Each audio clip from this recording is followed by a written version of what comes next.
Hello friends, I'm Marius and today we'll talk about this cheap UPS.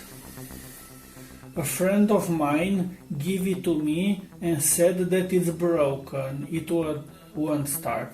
Now it's connected to the mains power supply and let's check it. Don't start. After I took the case off, we can see that it's a strong case. Here we have a good transformer, and I said let's make a power supply, lab bench power supply. We need just a module like this, and we can make another power supply like that, for example. But before I took it apart, I said let's replace the battery.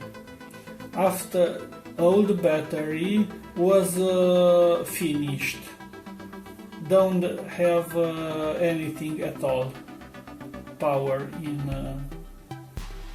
inside.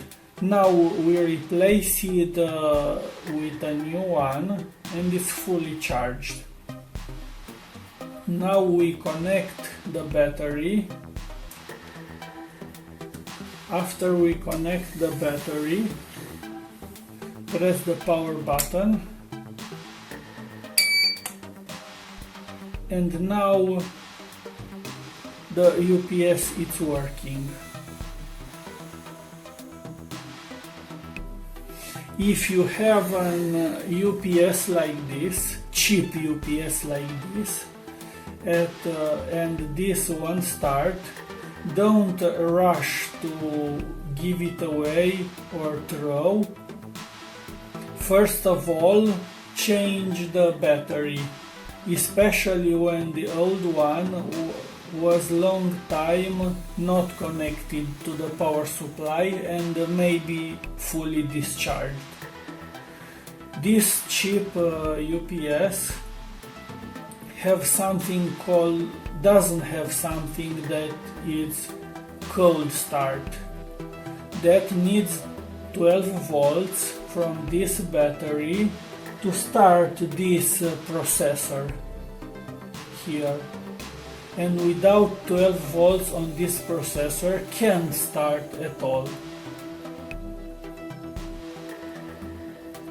I hope that you like this video, enjoy this video, and you learn something new. If you really like it, please subscribe and like, and share if you think that other people are interested.